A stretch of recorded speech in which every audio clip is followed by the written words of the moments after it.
to me, a good friend is, it all boils down with, can I depend on you to show up for me when I need you? Mm-hmm. And if I can't, you cool, but I can't ever have that connection with you. You know what I mean? Yeah, you like, if I feel like if I got a flat tire and I feel like I can't call you, what are you here for? Exactly. Now I will say It that depends on the person's life though, because some friends you can't call them not because they don't care. it's just because They they're got not in too a much position. shit Yeah, they going got too on. much shit going on.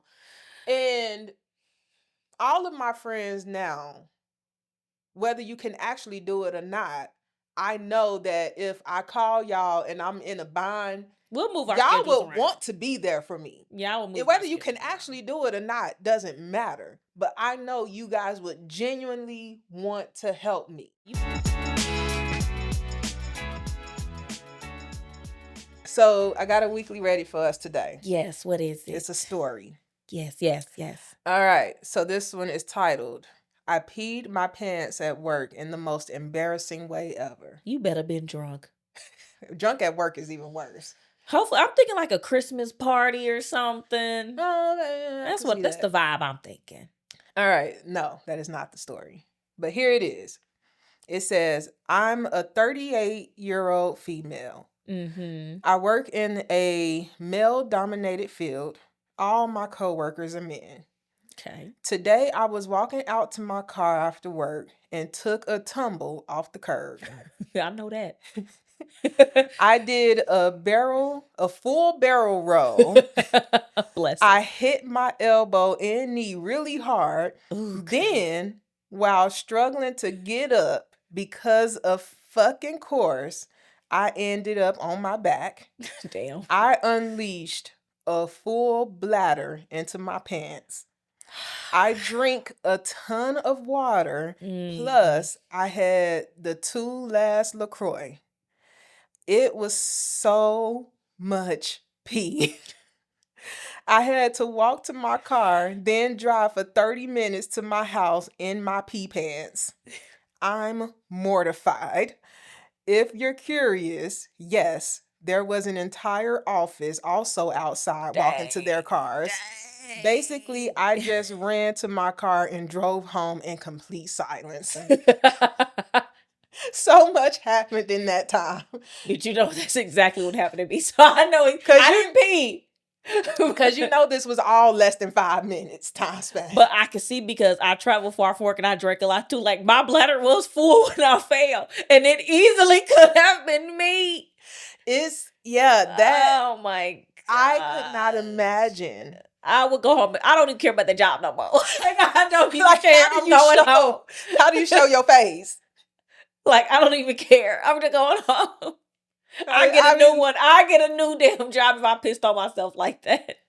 Pissy Pants Patty is what I. And she already is the only woman. My God, I wouldn't come back. I wouldn't come. The jokes, the horror. I feel for her. And men can be lethal sometimes. Sometimes they forget that they can't say some of this stuff to women, and men will actually talk about that shit to your face. Apple juice all at a desk. Like, my gosh. Oh, girl. I'm so sorry. I'm so sorry. I'm sorry that happened to you. Sorry you went through that. That is just... It happened to me, and it was so bad. Luckily, no one seen me. That you know of. I looked around to make sure. Girl, I'm pretty sure somebody was standing in their office looking out the window and was like, now look at this girl. Shit all on the floor. And it was embarrassing. You got to pick all your shit up. Oh, Jocelyn. It was bad. I feel for her. Yeah. I hope that she got a new job. That's my wish for her. Like, I feel like I would have to quit immediately. Yeah, that drive home would have been with no warning to the company. I just would have gotten my car and went in silence too. First of all, I just would have ripped the pee pants off. Like, I've been embarrassed enough. Just take off the damn pants. I've seen enough. Yeah. Now I got to get my car detailed because I done pissed everywhere. You just know everybody talking about I wouldn't come back. I couldn't. Just like at community where like they have, and you probably noticed because you worked there, in the basement, they have 2 bathrooms. Mm-hmm. And there's one where everything sounds fine when you go in there. But there's the other one where I don't care how big or smart you are. big or small you are, when you sit on that toilet, it makes the craziest sounds. And the pipes always sound like they finna back up. Yeah. I don't like that one.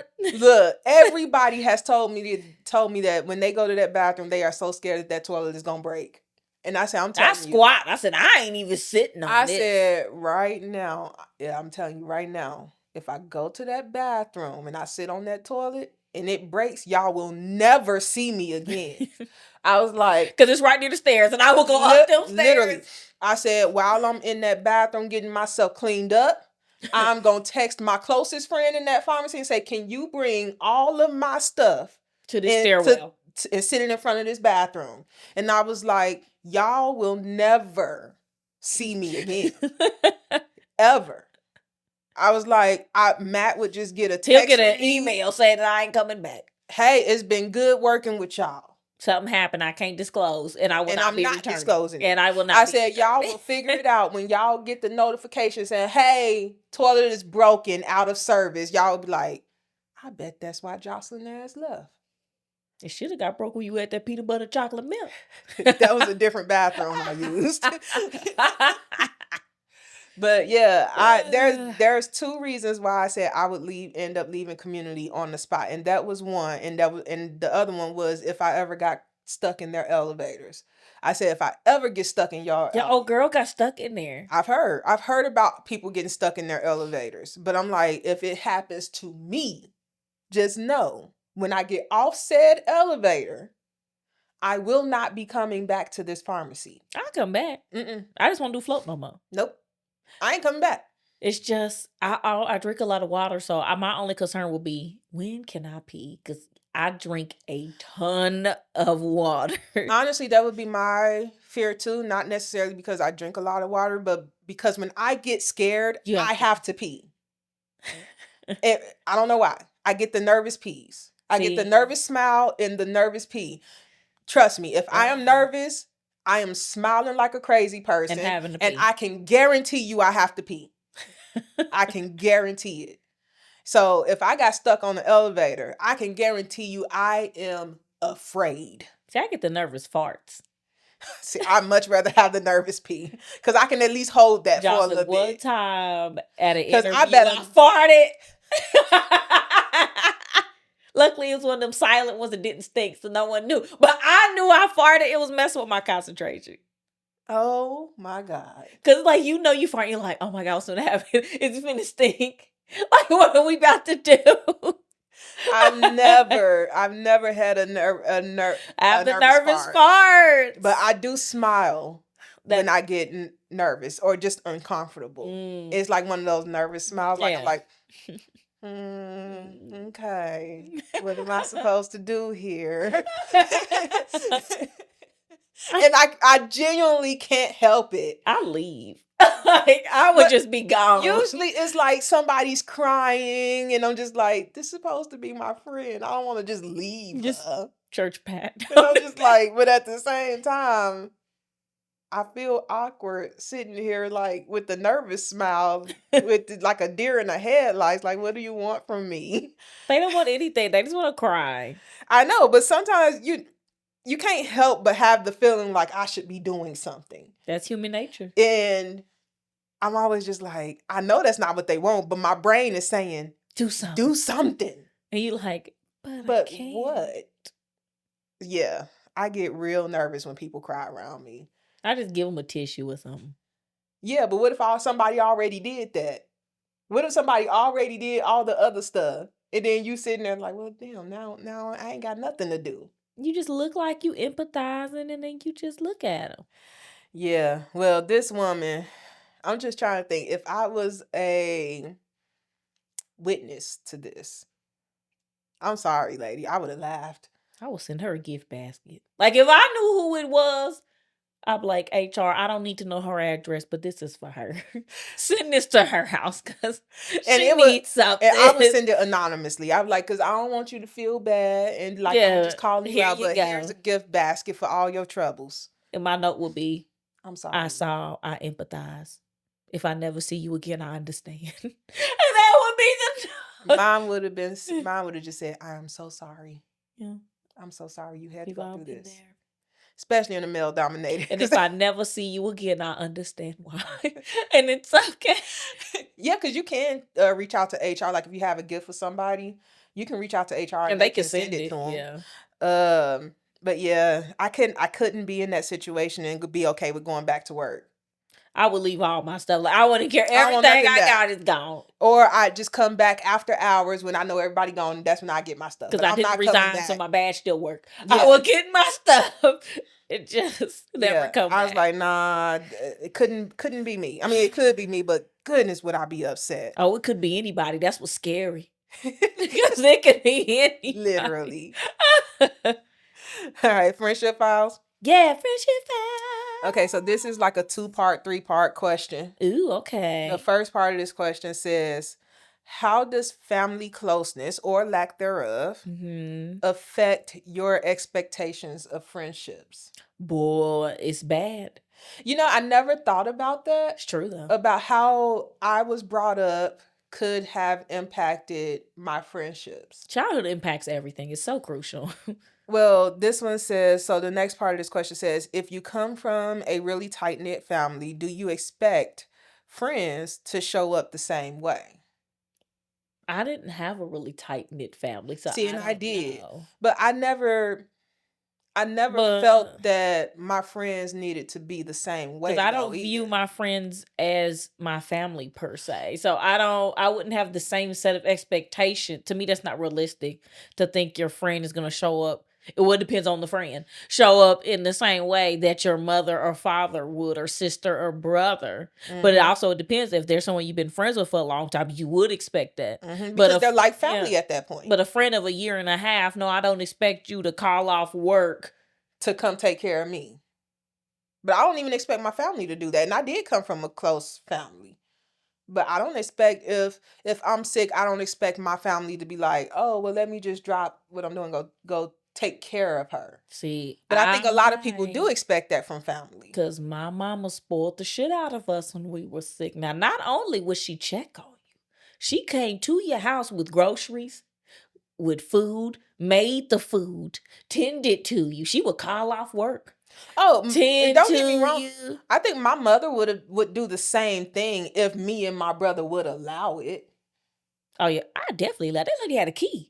She just let her own ass in and do it for me. Like when I had my hysterectomy last year, my mother wanted to come to my house and be here and take it. I didn't want that.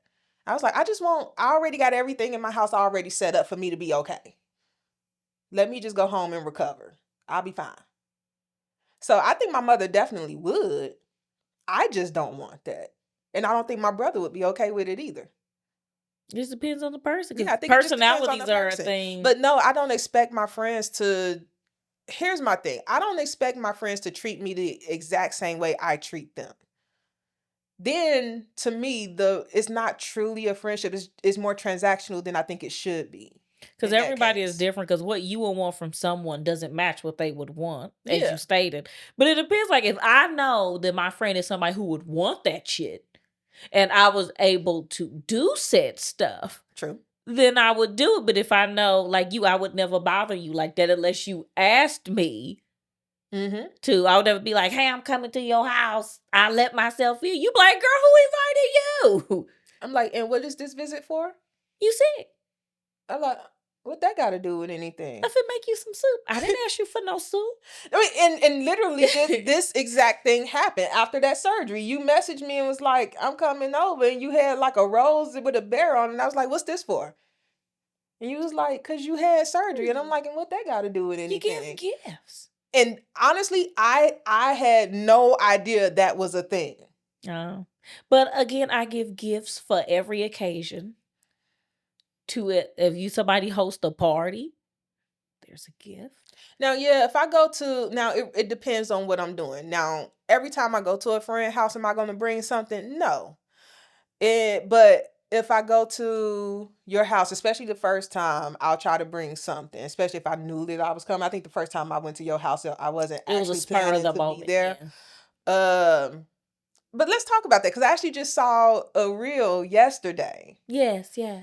That said, if somebody's at my house and I order food I order food, I'm paying for the food because I'm the host. And I'm like, it depends. What did y'all converse about who was paying? Or mind you, we're adults. Like, I just ate food at your house. I didn't think because I was at your house that you were supposed to pay for the they food. were saying because they're the host. And I was like, it's a I difference between get somebody that. being at your house and you being a host. Maybe that's just me. Yeah. I don't know. I said, if it's like a gathering and and like we're doing like catered food or something like that, I kind of expect to pay for that food because I'm hosting this gathering. That's what being a host is. Not just at your house. But I was thinking about like when you're over here, like if I wanted food or we decided to order food, I'm like, I wouldn't think that means that I'm paying for me and Jay's food just because we're at my house. I would never think. And I'm like, or maybe, I don't know if this is an American thing, a Black thing, or maybe it's just a Jocelyn thing or just a my family thing. But I've always had this mentality, especially for friends. The first time you come over here, you're a guest in my house. After that, you ain't a guest no more. You're no longer a guest. I feel the same way. You are a guest the first time. It actually depends on our level of friendship, actually, if you're a guest. Now, if we're super close, the first time you over, you're a guest, I'm a host. Mm-hmm. Anytime after that, girl, if you don't bring your ass over here, you ain't a guest no more. Just like that day you came asking me, can I borrow or something? I'm like, girl, if you don't go, you've been over here 100 damn times. Go look and see what's in there. Like not gonna be in your cabinets. That's weird. The only thing I think would be, but we're close enough at that point where it's just like, okay, girl. But that's what it was. You wanted some noodles, but you bought your own from home. I'm like, girl, I got 2 boxes of noodles sitting right on top of the refrigerator. Girl, go get a pack of noodles. They are 79 cents. But this is how I was raised, though. I was raised that you always have your own. It don't matter what you think somebody else got. I don't feel entitled to anything. Just because I come to your house don't mean that I know it's food in there, but I don't feel like it's my food to goddamn eat. Like, that's not. Now, I will say, I would still ask. I wouldn't just go get it. But I was always taught, you don't take, like, sure, if you're at somebody's house that don't mind you, like, having some of their stuff and you know that, sure, have some. But you never take their last. Yeah, that's rude. You never take their last. And how would I know how many you got? I was like, the box is sitting up there. And it didn't even cross my mind to take any. I said, you know what? I think I want a snack. And I just put it in my purse and left. It never crossed my mind to eat your food. Yeah, but I was like, but that's because I don't see you as a guest anymore.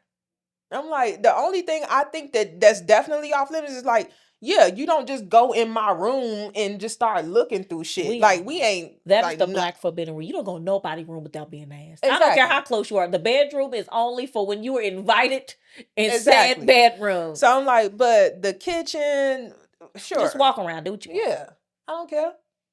But yeah, they were like, I would, if they're at my house and I order food and we order food, I pay for the food because I'm the host. And I'm like, well, good for you.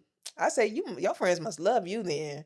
Because, babe, we going Dutch. Whatever you get's on you and whatever I get is on me. Because when Jade is over here and I will order food and not get anything for Jade if she don't want something. Because I don't want it.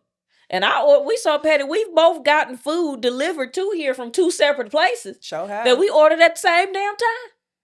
Yeah. I was just like, maybe. So. But like I said, I was like, I don't know if that's in just like an American thing, a Black thing, my family, whatever. But after your first couple of times of being here, like you said, depending on how, you ain't no guest. Girl, if you don't get up and go look. Talking about, do you have some milk? Did you look and see? Why would I do that? Because you ain't a guest no more. I can't help it. So, yeah, I don't know. But I was also... And this interesting that this is actually coming up for this episode because on Thanksgiving, I was talking to my mother about friendships. Well, really, my mother was talking to us about friendships and stuff.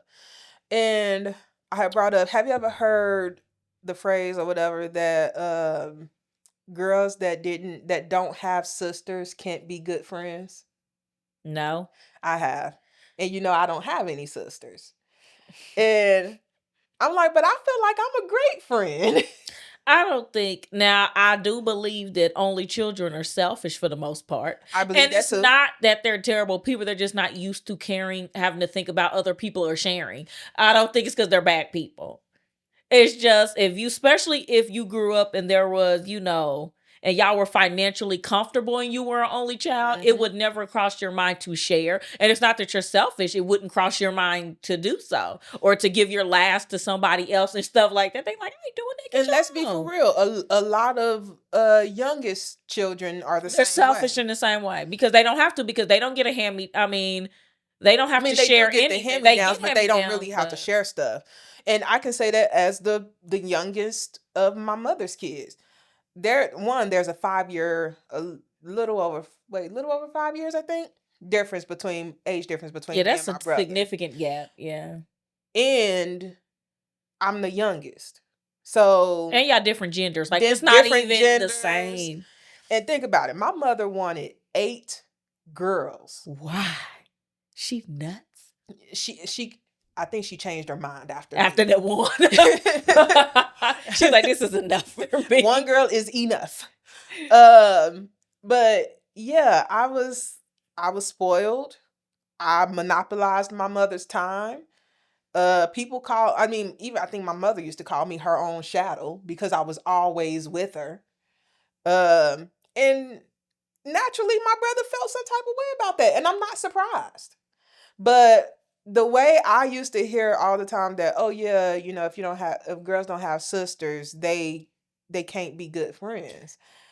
And I was just like, because I know plenty of sisters that are shitty friends and they have sisters. And I'm like, I see where that logic is coming from. I see how you're trying to connect. I don't think it's true though. But I don't think that's true because, again, and granted, I know I am biased because I am me, but I feel like I am a great friend. Because I'm biased because I am me. So yeah.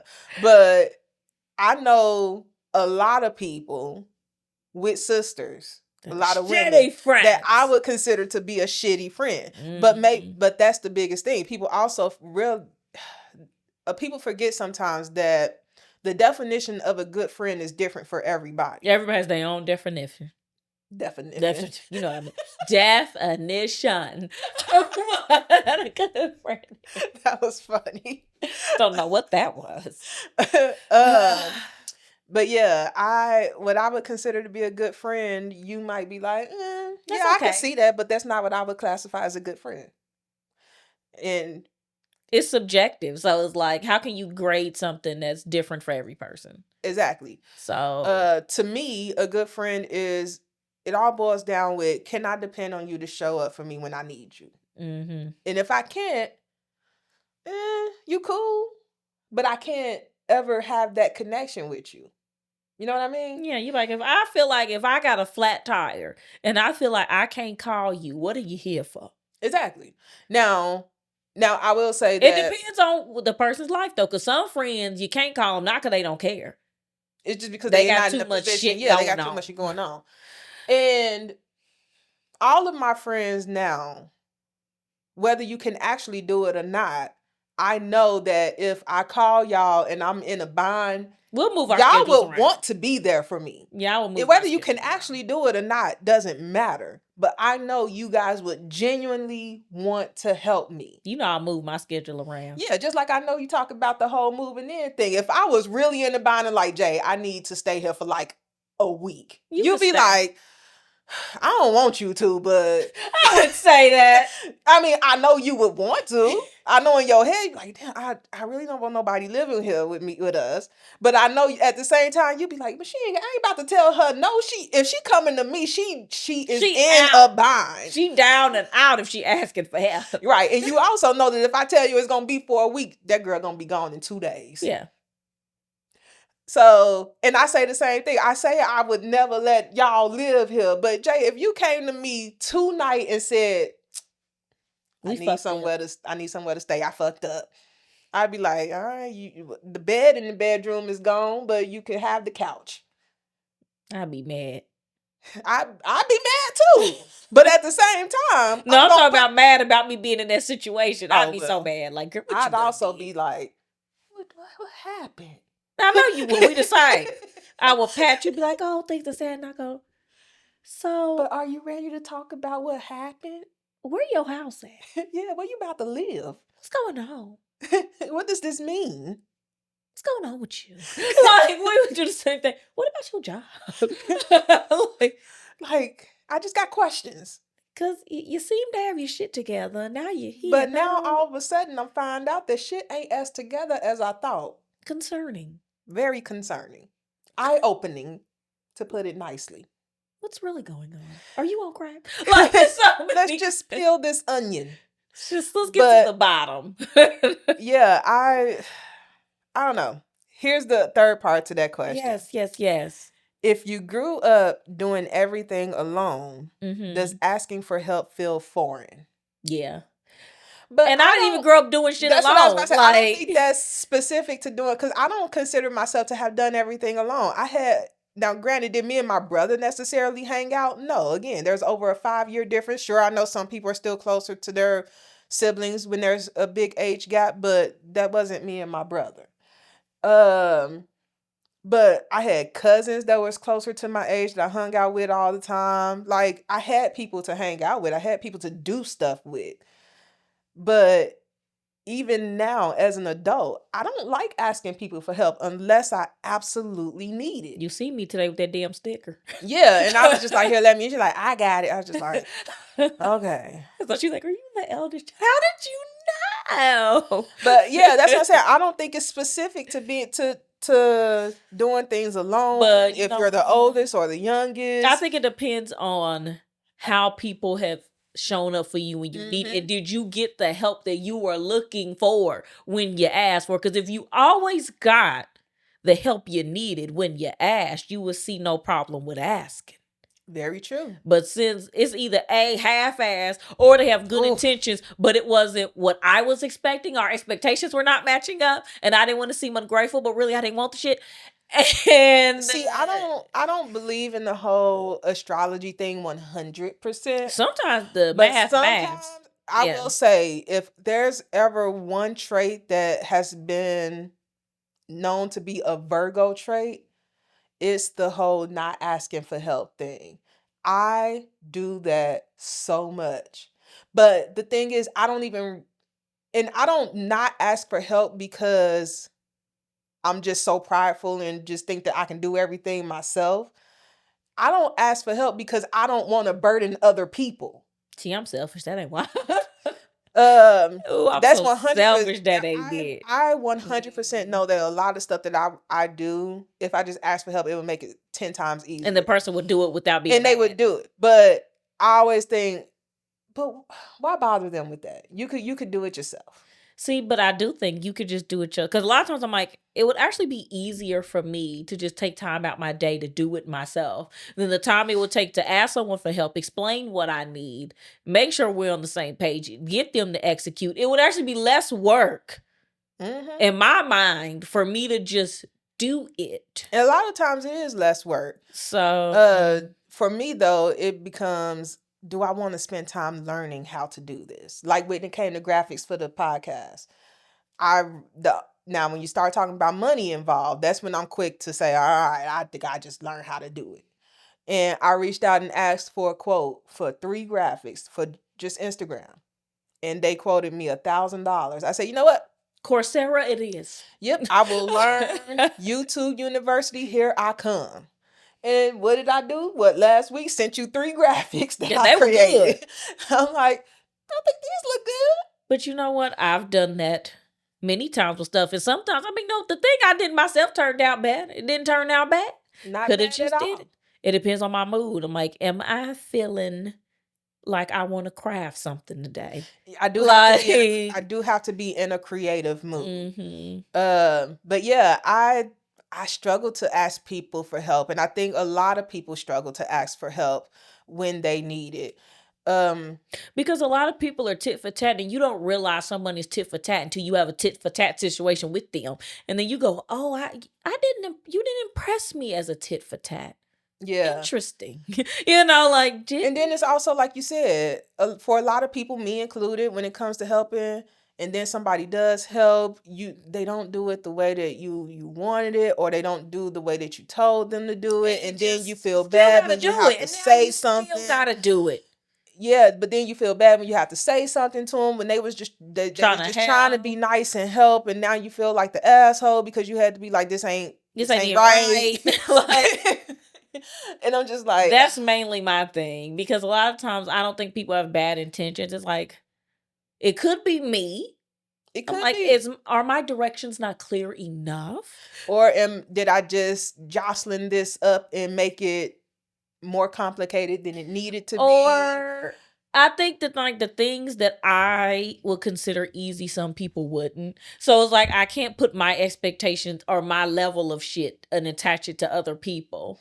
Exactly. And I think that's where I mess up, because I go, okay, now I wouldn't do that dumb shit. Now I will say, and I don't know if anybody else runs into this, but I am that person that will get upset when somebody tries to help me and I didn't ask for your help. Because most of the time they do it wrong and you don't like it. That's why I don't force help on people. If I'm like, hey, I could help you do this, I make it a suggestion, a question. And then if they go, oh no, it's okay, I will go, well, what's something you feel comfortable with me helping you with? Is my follow-up question. And I'll give an example, like at the pharmacy when I would be like pulling drugs to restock the Omnicell and stuff, especially like the narcs, and you know how we set them out and then we'll bag them and stuff. Yeah. And then somebody will start bagging them for me, and I'm like, I didn't ask you to do that. Please don't. Because the thing is, there's no point of bagging it before the pharmacist looks at it, because then they got to take it out, and it's just extra. Well, see, I do bag it before the pharmacist come and check it. One, that's what I was taught to do, and two, this is another one of they back and forth things. To me, pulling all the drugs, sitting it on top of a bag that's labeled, that increases chances of drugs ending up in wrong bags, because not everything is bagged as you go, which at one point they told people to stop doing that and bag them as they go so they can decrease how the chances of drugs ending up in wrong bags. And then two, that counter space is meant to be used for the person pulling and filling patient-specific drug orders in their oral syringes and stuff, but yet I'm taking up the whole countertop to pull all the narcs. But then on top of that, like, I don't understand. To me, if it's a narcotic, you and the person counting it should be only people touching it. Somebody else who did not pull the narcotics should not be touching them. Because then it's on me if you steal one while you was quote-unquote helping me. If you steal one, that's on me. And I know it sounds ungrateful when I'm just like, I didn't ask you to do that. Please, but I'm just like, I like my stuff bagged a certain way that will help me more efficiently when I get upstairs, just scan it and move on. And I'm just like, because just let me do it. Because people, they don't flip it on both sides. They have the barcode and the drug on both sides. And I was like, nah, I gotta take it out the damn bag before I can even scan it. And people don't realize how much time that actually saves. Well, that's why I'm a firm believer narcotics should not be touched by nobody but the person who pulled it and the pharmacist is checking it. Should nobody else be coming and touching shit? But that's just me. That's just me. I don't think that... It's not ungrateful. It's just I have a process and you're messing with my process. Like, appreciate the sentiment. I do. But please don't help me without me asking you for help. If you really want to help, take all this stuff that's over here and throw it in the dang area. Get my area ready. That's what you can do. Separate this stuff for me. That's honestly, what you can do. If you really want to help me out, just get out of my way. You can't say that. You think it. You think it. But I'm like, that would be the biggest help for me right now. It's just get out of this area so that I can do what I need to do. You know what my other thought is? I'm like, why don't you got nothing else to do? But I feel like there's other stuff you could be doing. Don't worry about what I'm doing over here. But you know, at shift change, because there's so big of an overlap. It is. The only one that could be busy is the person that's pulling the narcs. And you know what I did? Sat my ass down and not been in nobody's way. Or I did stuff I would ask the Ivy person, hey, you want me to do the checks? Count? You know, stuff like that. You want me to count so that way I'm still doing something, but I'm not actually in anyone's way. Right. You know, stuff like that. You want me to count? They're like, oh, sure. Because you know they don't do it. Oh, sure. You ain't even have to say that. Anywho. Okay, so ready for the Are We Wrong? We are, yep. You know, we petty and it's fine. It's fine. If people don't know by now, they will. You gonna find out. Okay, so here's the are we wrong? Yes. So there's been tension between me and my younger sister for a while now. Nothing explosive, just little things that's built up. Mm-hmm. She makes slick comments when she's irritated, brings up old stuff during family gatherings, and lately it feels like everything I say turns into a debate. We haven't fully talked it out, but we've definitely been distant. Last week, a couple of cousins were in town and wanted to grab dinner. They texted me and said, let's hang out. And I was like, okay, cool. She just figured it was a low key hangout. I didn't invite my sister because honestly, I didn't want the weird energy. I wanted one chill night without feeling like I had to tiptoe around her mood. Well, my sister found out and texted me later on, like, wow, can't believe you didn't even invite your own sister. I told her I've been trying to give us space until we can actually have a conversation. She replied, space doesn't mean excluding me from everything. Now I feel bad. But on one hand, I get why she feels hurt. But on another one, I just wanted a peaceful dinner without tension. So am I wrong for not inviting her? No, because first of all, your cousin didn't ask where she was at either. Exactly. And that's my thing. I was like, why cousin is it on... didn't think of you either. I'm like, just like the cousin texted you and told you they didn't text her, grab food, why they ain't text her? They could have made it a group message. They have both of y'all numbers. They didn't want her there either. So that's what it seems to me. And it's not even that. Because I've been the cousin that comes into town. You called the ones that you were with all the time when you were there. Like, you don't have anything against the other cousins, but we weren't hanging out when growing up. Because my thing is, they text only one of y'all. Right. Did not ask, do you want to come? They know of your existence, ma'am. Did not ask if you, well, we don't know if they asked. We don't know, but it's like, I don't think she's the asshole. It's just, I'm with her. She's like, I didn't want to have an awkward night. You're going to be bringing up mess, being petty. My thing is whether there was already tension between them or not. Like I'm just thinking about even if it was my dinner that I invited the cousins to. You don't got to cook. I'm just like, me and my brother don't have any tension, but I wouldn't just invite him either. And then the sister, space doesn't mean excluding me. That's exactly what space means. For one, that statement would make me have follow-up questions because I would be like, do you feel like I'm excluding you for everything? Because I feel like that statement doesn't, it's not just about this one thing. It's like, girl. So I'm like, I feel like there's more. But that's what she said. I didn't want to bring you until we fully talked about what the issues are, which I could understand. She's like, I just didn't want to, because she's also thinking about her cousins. Like, they're from out of town. Mm-hmm. I'm not trying to ruin their trip with our family drama that you would have brought. You would have brought it, would have ruined the night for everybody, not caring about nobody else but yourself, would have came being petty.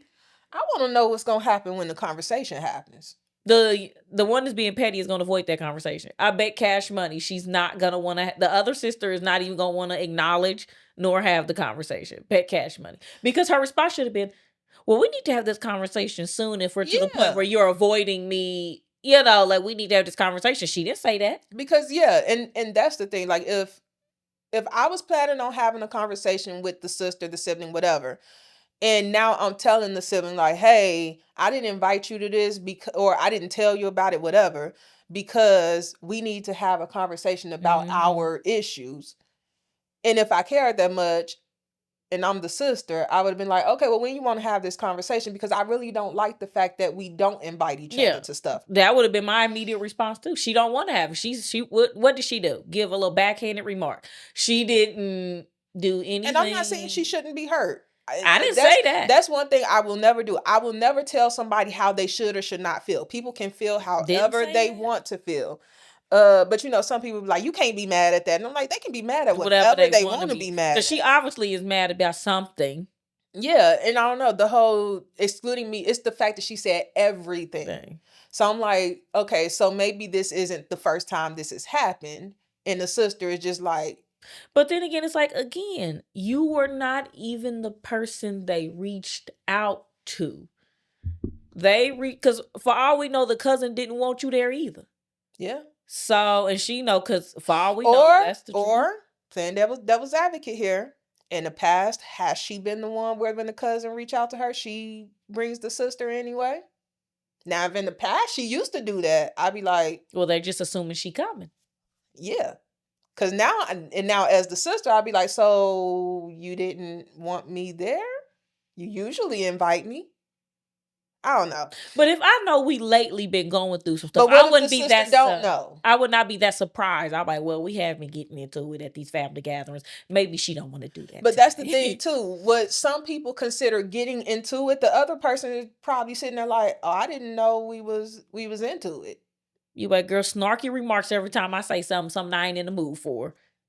But then, you know, there's people that throw out snarky remarks all the time and be swearing ain't nothing going on. They think everybody supposed to have shields for their little remarks, and that they and then do when you nothing. say that you doing these little remarks, they be like, "No, I don't." What remark? Me? I am an angel. I said no such thing. I did say God sent me an angel. You know, like I did say that your chins were looking large.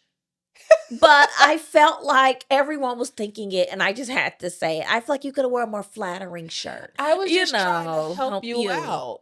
I thought maybe you didn't know. Like, I don't know. I got 2 chins. Girl. Like, I ain't got no damn mirror. But it's like, I would say she's not wrong, but I would say I don't think she's an asshole though. I don't think she's an asshole, but I don't think she's necessarily wrong, but I also don't think her sister's wrong either for voicing her.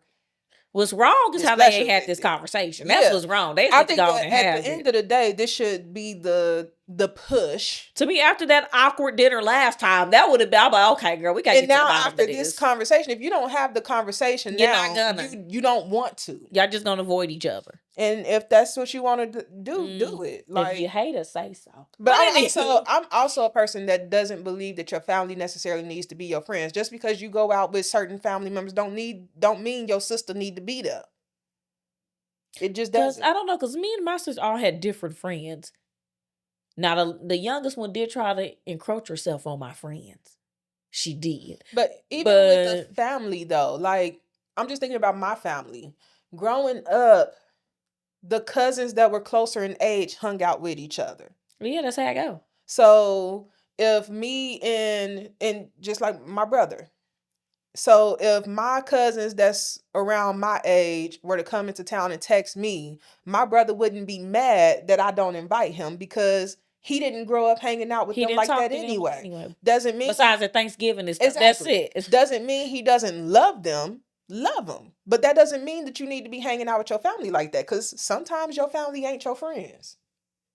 I just feel like, why are you mad? My nose is itching. My allergies is kicking my ass. And it's crazy because ain't a flower in sight. Well, it's dust, and then we inside more, so we're collecting more dust in the house. But anywho, no, I don't think she's wrong. I don't think she's bad. I don't think she's wrong. And honestly, if somebody in the audience can tell me how she is wrong, let us know. Let us know, because I don't see how she can be wrong. I don't see it, because I would do the same shit. I wouldn't invite her either. I would not have invited her. I'm like, I don't feel like, I'm not in the mood for the drama today. I'm just not gonna tell her. Yeah. But anyway. Yeah.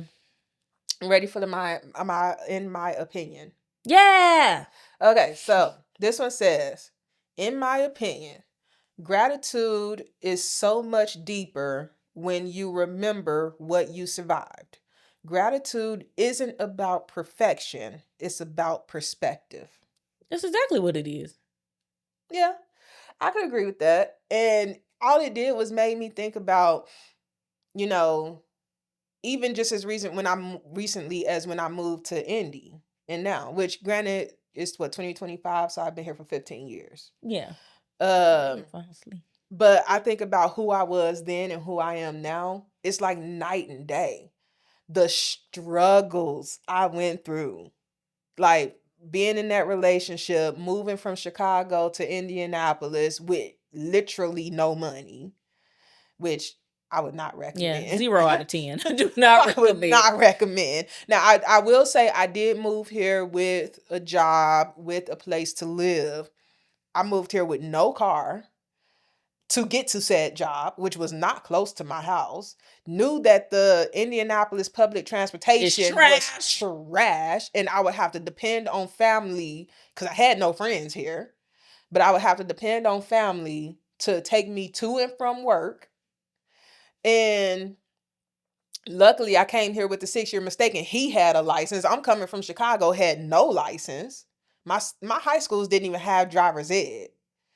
And it was both a terrible and fun time because I was young and dumb. So I'm out here just living life and having fun. Life was fun when we had $20. Literally. I tell you, I had more fun in my broke days than I ever had in my entire being. Exactly. Don't tell you that. But then I think about now where I'm a little more established in my career. I have more money, more disposable income because I make better decisions with my money now. It's just like, oh my gosh, I could never go back to being that. But then I had situations like when you had to talk to me when I was like, oh yeah, before I make any purchase, I still have the moment where I'm like, is this gonna be that one purchase that puts me back to living paycheck to paycheck? Which is, and you'll be like, girl, that don't even make sense. Like, girl, that is a $20 knick-knack if you don't buy it. And I'll be like, I don't know. This might be that one purchase. What if it's something I forgot about, knowing full well that I done had the exact same budget for the last 2 years? And on good and well, you like I take all the money out that will be needed for that check to pay all the bills the moment you get paid. So I do the same thing. So I really know how much I have because I literally paid for it. Everything the day I got paid. And then on top of that, I'm salaried, so my checks are the same. You know exactly what's coming. Exactly how much money I'm bringing in every month. So I'm like, I already know and allocated the money to just spend all willy-nilly. And you know it. And yet, every single time I make a purchase, something in my brain goes, are you sure you want to do that? So are you sure this ain't going to be the thing that makes you go back to... But that is the life of somebody that struggled. But I struggled too. But the thing is, you know what happened that I find interesting? What? Going to McDonald's with $1.92 in my account and getting a double cheeseburger for $1, it made me go, you know what? It'd be all right. Like, instead of making me be like tight, I actually am more like, of course I pay all my bills, not another shit. But what's left is left. I just live. I just do shit. I was similar. So instead of McDonald's, I was Burger King with the 10-piece nuggets for $1.49. I was like, oh, okay. Because I remember when I was initially trying to get out of debt in 2018. And I was doing the Dave Ramsey plan. He crazy, but that stuff works. His plan works. I don't care what if you use it correctly, but don't listen to every single thing he say.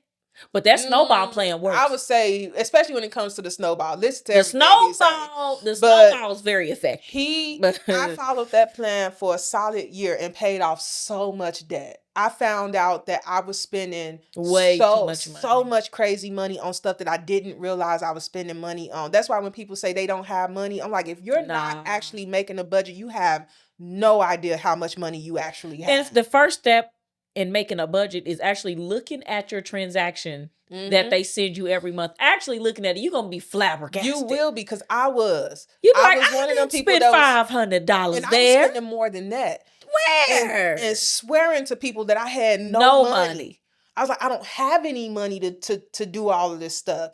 And then I actually tracked everything for a solid month, tracked everything I was spending, and found that I was spending $1,100 just on pure bullshit. And then when people would ask me, where's all your money on? I'd be like, you know what? I genuinely don't remember. Because the shit you spent it on doesn't even exist anymore. You like, I don't even know what I spent it on. But then when I actually started, see, this is the thing. People be saying that they make budgets, but really they just tracking what bills come out. I'm like, that's not a budget. That's a bill tracker. That is you tracking your bills. That is not a budget. Budget means you know every penny, and every penny is allocated. Not that you know, like you go, oh, I got extra money. No, really what you're supposed to do is put that shit somewhere. You're supposed to assign it to something. all of your money is supposed to have a name so that you know exactly where You your could even have money a is going. fun times money. Yeah. But that's still allocated somewhere. Yeah, and I have that. So every month I budget X number of dollars and I call that fun money. And that is for me to go out to restaurants. That's for me to do random road trips if I want to. For me to do whatever it is my heart's desire. But every dollar has A an purpose. assignment. It needs to Even have a if purpose. that assignment is savings, it's assigned to something. Somewhere. But you know what I can guarantee you, especially at that time, because I had a shit ton of debt. I was trying to pay off. I was doing all kinds of bad stuff with my money. None of that money should have been allocated to the nearest speedway. Gas station snacks add up. They're actually very expensive. Yeah. That's why I don't partake in them. I go to the store. But I have been the person that has struggled to pay rent, struggled to pay mortgage, struggled to. I've been that person that has had $20 to my name till next paycheck and had to go buy a couple packs of Polish sausages and a loaf of bread, and it's like, well, this is what we eating for the next week. Like, sorry, that's all we got. But now, somebody will be like, you want to let's just do like sandwiches or something. I was like, I think I want a ribeye. No, I want a ribeye now. Sorry. You know what? I don't remember the last time I've eaten a sandwich. Okay, so I have eaten a sandwich recently. When? Because you know how sometimes you just have the urge to just go back to your childhood and eat some of those struggle bus meals. They don't taste as good when you're not struggling no more. They don't. But for whatever reason, I could not get rid of this craving for just an old school bologna and salami sandwich. So I went and... Did you fry it? Mm-hmm. Of course. I went to... That little... I went to the stove, bought me some bologna and salami, and I made me a bologna and salami sandwich, and it was... Toe it up. It's still good. I towed that sandwich up. It is good. But the thing with that is you always have to buy these big ass packets of bologna and salami, and you only want it that one time. My thing is, why don't they sell like 5 slices? Because I don't need 31 of these slices. So yeah, it always ends up going in the trash. I literally just... You know what you should do next time? Actually get that shit from the deli so then you can say how much you want. That's true. Yeah, but occasionally I do want some of the struggle bus meals. Yeah, go to deli next time. But that was the last time that happened. I think that was like a month or two ago when I did that. And I had meant to tell you, but I think I forgot. But I was like, yeah, this was one of those struggle meals that I just used to love as a kid. I don't really view that as a struggle meal. It just tastes good. No, that was a struggle meal for us. I mean, you know, granted, as a kid, I didn't want it because I wanted better options. Whatever, I was tearing that shit up. I mean, I tore it up, but best believe if I had to choose between that and like spaghetti or something, I'm choosing the spaghetti. So, but some of the time when we would eat that stuff, it wasn't because that was what we wanted for dinner. It's because that's what we had. Yeah. But yeah, I think about sometimes like where I was, 5 years ago, even last year, and where I am now, and I just appreciate what I went through and how I got to where I am now, and the fact that I'm still growing. So I'm like, yeah, sometimes to look back on that stuff it's all about what you've been through. It just makes me laugh when I think about it. I'm like, girl, you was in the struggle. Struggle. But you're not anymore. Because I do every day. I go, you know what? The very things that are my everyday existence are things I was praying for. Yeah. A while ago. The things I just wake up to on the regular and think nothing about really are things I prayed for. I mean, even having an apartment, when I was in my apartment, there would be times where I'd be like, man, you were living with your brother because you didn't have your own place. You had roommates because you couldn't afford your own place. And now look at you. You got your own place. This is yours. Yes, you're renting it, but it is yours. And I'm just like, goodness, a year ago, I was, just in my brother's spare bedroom. And he was telling me they was Get getting out. ready. I mean, he didn't say get out, but and granted, I was not mad at my brother one bit for how he told me I needed to get out his house. You would do the same thing. I would have did the same thing. And for those that don't know, I used to live with my brother for like, I feel like it was less than a year I lived with him. But I guess maybe fortunately and unfortunately for me, I got laid off from my pharmacy job that year. And me and my roommate had decided not to renew our leases. And I couldn't afford to have that apartment by myself, especially finding out that I was getting laid off from my job because they were closing the pharmacy. And I ended up living with my brother. And thank God this happened like maybe the week before I got a new job, before I actually got the offer letter. My brother sat me down and he said, we have him and his family, because he had 2 kids and a wife. He said, we have decided that we are ready to buy a house. And he said, but I do have to let you know You ain't that coming. once we get this house, we do not intend to have any house guests. And those were his exact words to me. We do not intend to have house guests. So that told me, You need to find somewhere to go. you need to find somewhere to live. And I ain't mad at it. That's his house. They are elevating their lives. Now, do I think if I would have not found somewhere by the time they moved into their house, do I think my brother would have kicked me out on the street? No, I don't think he would have. But he would have started adding more pressure to me to get somewhere. Get a job and somewhere to live. And I think that was just the beginning of that, adding the pressure. Now, luckily, the next week I had already interviewed for a job. They offered it to me, literally was in my own apartment by like the next month or two. Yeah. So I'm not mad at my brother for how he did it. I would have did it the same way.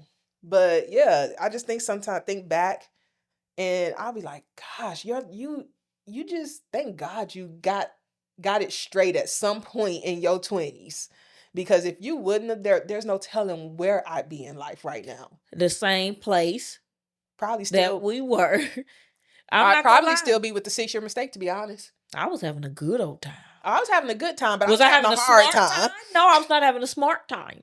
I was having a good time. I will say, and it's not to say that I didn't have a good time in my early 20s, but it was a different time. I would say I feel like in my early 20s, like between 18 and 24, it was more struggle for me than good times. I thought I was having good times, but I really wasn't having good times.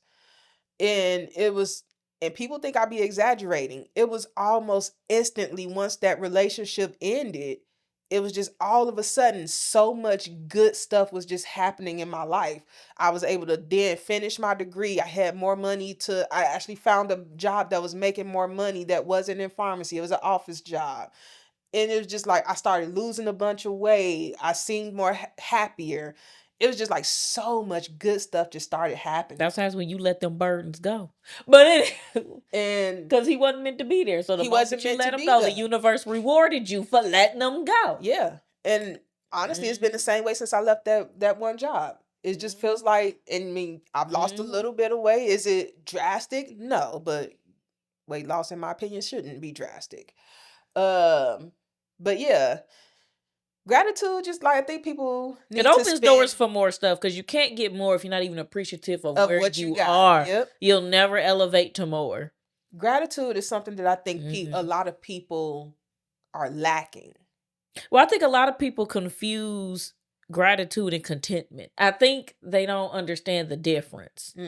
Because you can be grateful for where you are while still pushing for more. You don't have to be like, well, this is so great, I don't want anything else. This is great, but I know in 5 years I could be doing better. Now, I will say that I think I need to spend more time in the moment. When I have a successful moment, I need to spend time in that moment instead of being like, okay, now it's time to start getting ready for the next level. You know what I mean? Yeah. Me, I bask in it for a little bit. I don't hurry up and do nothing. I come back in a little bit of time. I go, this is great. And then I move on. But I can't say that because I'm going to finish this degree and immediately start school again. Right. So am I really basking in any glory? No, I'm not. Like the podcast, when it hits milestones, I'm like, all right, now we got to get to the next one. And I'm like, but you ain't even enjoy this one. But that's not the same, though. I mean, Because Yeah. the thing is, part of your success is evaluating, okay, what was successful? What am I about to do more of that was successful? But the thing is, we plan out for the next milestone, but we We don't always plan do. for the celebration of hitting the Yeah, milestone. we do.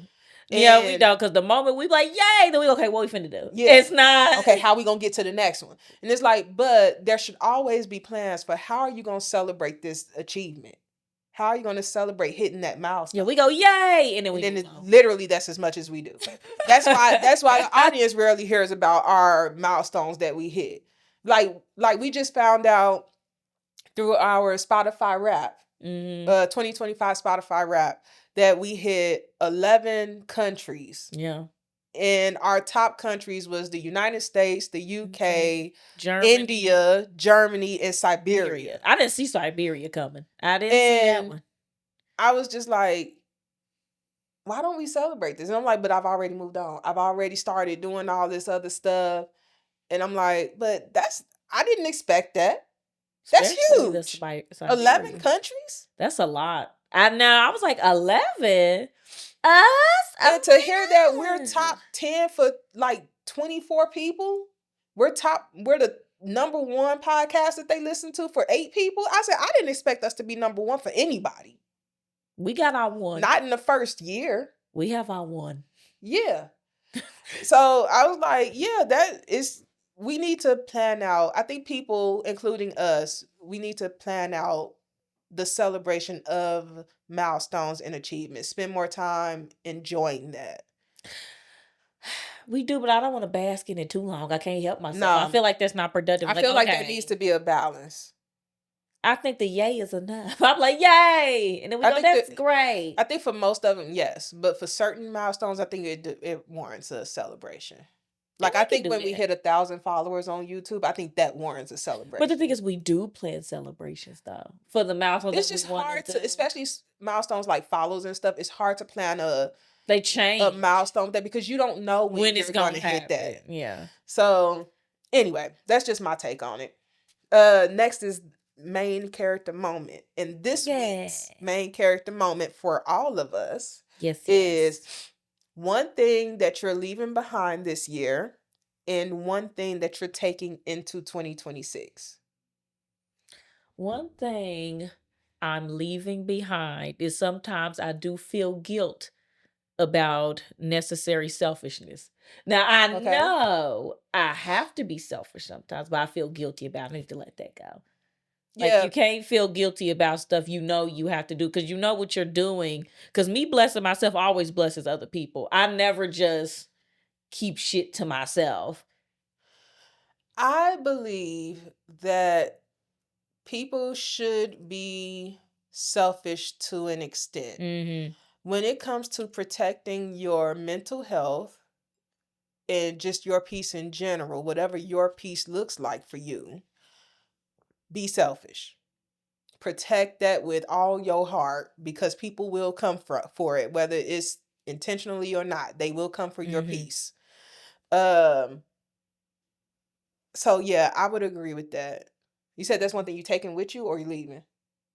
That's one thing I'm leaving. I'm gonna leave it back there. What are you taking with you into 2026? My motivation, because as you know, sometimes when I don't want to do some shit, I just won't. And I don't give a damn. So I'm working on, I'm like, okay. Because I'm getting better. Like, okay, Jay, I know you don't want to, ma'am. Mm-hmm. I know you don't want to, but you're gonna. And it's gonna be fine. And I always find a way to reward myself for doing stuff I should have did in the first place, which is wild. Mm-hmm. But just keeping my motivation going. What's yours? One thing I'm leaving behind in 2025 is a small percentage of my pettiness. I'm gonna decrease how much petty stuff I do. And I actually told somebody that I'm leaving 25% of my pettiness, but I actually feel like that's too high. More like 15. Yeah, I think I could do 15% of my pettiness. I think that's realistic. I'm leaving that behind in 2025. And into 2026, I actually hadn't thought about this because I forgot this was the second part of the thing. Into 2026, I am taking probably something I should leave behind. What? But my determination, I should probably leave a portion of that in 2025 because sometimes it gets out of hand. But I am gonna amp that up next year because I got some goals for this podcast that I'm gonna amp up and see if we can hit. So yeah, that's what I'm taking into 2026. Woo, we being productive 2026 Yeah, is what that said. We 2026, being I want it to be a productive. productive year. Mm-hmm. I don't want to get to the end of 2026 and then be like, okay, what's different now than at the beginning of this year? And I'll be like, oh, nothing. Well, what a waste of time. Well, I'm still doing the same thing I did last year. That's what I don't want. I want to see more growth. That's not gonna happen. I want to see more growth from me. But yeah, so let us know what's one thing that you're planning to leave behind this year and what you're taking with you into 2026. Mm-hmm. Yeah, that's the audience question this week. So I got something that I know you can't relate to, but I know a lot of people do. Why do you think people feel guilty when they have to leave work early, like if they don't feel well or something like that? I think people feel guilty about the work they have to do being pushed on someone else. I think that's what they feel guilty about. Well, or work not being done. They like, oh, that sucks. I said I was gonna get this done and I didn't get it done, type thing. Well, I'll tell you this. I had this situation this week at work where I was just like, I got a headache. My stomach's been bothering me. I can also feel like a sinus infection coming because, sometimes you can feel the fluid building up in your ear. And I was just like, I don't feel like it. So I did work and I worked the portion of the day. But then I started to message my boss and be like, hey, I'm going to log off early. I'm not feeling that well. But then my thought went to, I was just on a call with this man when he literally had just got back from the doctor because he found out like he had like bronchitis or something like that. So he is on a call with me just coughing it up. And I'm like, and he powered through that. Good for him. I was like, so I kind of feel a little bad that I'm like, I just got a little headache. I'm logging off. And I'm like, and he was able to power through that. And I was like, but why do we feel bad? I don't think that's feeling bad. I think you're scared of not meeting expectations. I don't think that that's actually feeling bad. You like, well, if he doing that and all I got is a headache, now I'm going to look bad if I call off. Yeah. So like, he gonna probably look at my message and be like, so she want to leave early because she got a headache, and I was dang near dying from coughing, literally coughing up a lung. But then he should take that as an example. Like, you know what? I do need to take better care of myself when I don't, because forcing yourself to power through when you don't feel well makes you sicker, actually. And that's what my thought was. And because I will tell you, I did tell him, like, hey, I'm just going to log off. And he was like, okay, that's fine, whatever. I don't think he felt any type of way about it. I think, and that's my thing, whether you feel bad, whether it's because you think, you're not going to meet expectations. I think 99% of the time it is in the person's head. And the person that they have to tell that information to ain't going to think one thing about it. Because he might have kept showing up because he thinking if I have so much to do, and if I leave and don't do it, it's going to be so much more to do. Mm-hmm. When I do come back, I'd rather just struggle through today and go on about my day. Because that could have been his mindset. So he wouldn't feel any way about you. Like, look, I'm a log out. He'd be like, you know what? I should have maybe logged out too. And that's going to be... Yeah, and then I was on a meeting with my staff. I did a check-in with my staff, and I was like, didn't you tell me you're gonna take some time off around Christmas? And he was like, yeah, I was waiting to talk to you about those days first. And I said, oh, well, I said, the only thing I ask is, I said, what I told him was, I said, I am not that manager that's gonna be like, you can't take this day off, you can't take that day off. I said, look, I have had managers that wanted to manage my PTO like that and approve it or whatever. All I'm gonna do is call in. And I was like, that's all I'm gonna do. I said, but I'm not that manager. I don't believe that, especially for a job where your work is your work and your work alone, I don't think there should ever be a time where I am denying your PTO. Because I'm not doing it anyway. I said the only thing that I ask is that you make sure that if you have something that is coming up due while you're gone, It's done. that you either do it or you have someone, whether it be me or somebody else, is covering it. I said, but I'm not denying your PTO. If you mess up and you don't send something That's out on before you. you leave, just know you're going to have to deal with that consequence when Because you I'm going to get tell back. them you was supposed to do it. I ain't taking up for you. And I said, the only time where I think it is even semi-okay to deny somebody's PTO is if you work in a place where if they are not there, that work becomes someone else's. And you already had like a bunch of people request that day off. You be like, nah. Because The most skeleton places, crew left can't do everything. We can't do exactly. everything. It's like, I'm going to have to deny this. Do I also know I'm taking a chance on you just calling in that day? Yes, I know that's also a possibility, but that's a possibility every day. So I'm like, but no, I'm going to deny the PTO because we can't afford to have you out that day. I'm sorry. Now, what you choose to do after that, that's on you. If you'd rather have it be a call in and get the point, call in and get the point. It's your business. It's your business. But for a salary job where your work is yours and no one else's, what am I doing denying your PTO? Because we all know a lot of salary people, when they're on PTO, they still do stuff if they have to. Because I would do some shit real quick. Like, if I know I got something to do, like, let me just knock this out real quick and then go on about my day. Quick and be done. Back offline. I'll just send that email and log right back out. Exactly. And go on about my day. And a lot of times for me, it's not even I need to send an email. It's like, oh, a random IM will come through and I just need to respond to the IM. So I have Teams on my phone. And if they send me an IM, like one time they sent me IMs while I was literally sitting in front of the nail shop waiting to get my nails done. And I had logged off a little early. So I just responded, I was like, oh, they was asking for some report. I was like, oh, okay, I'll send you, I'll get that prepped and sent over to you tomorrow. And they was like, okay, cool. And I was like, done. That's it. There was no point of that sitting until tomorrow. No point. Exactly. So yeah, I don't know why people, but I do think some people feel guilty in some kind of way when they call in. But I think it depends on what work environment they're used to having, because some work environments do try to make you feel guilty and make you feel bad, because that's their way of trying to get you to come in. But as you know, I feel no guilt. I don't care if my pinky toe hurt. If I ain't in the mood, I'm not coming. But for the most part, I do come to work. Yeah. Like, I don't just not come to work. If Jade is on the schedule, 99.9% of the time, Jade is showing up. I'm not someone who really calls in. If I'm calling in, I don't want to work there no more. So yeah, I can't tell you the last time I actually call in. I request off, but I don't call in. I haven't called in on a job in I can't even tell you the last time. But I will put in PTO, and I'm the crazy one that submits PTO months in advance. And I see nothing wrong with that. So they have time to plan around. Yeah, know what you gonna do. Like Christmas days that I'm gonna be off has been on the schedule for months.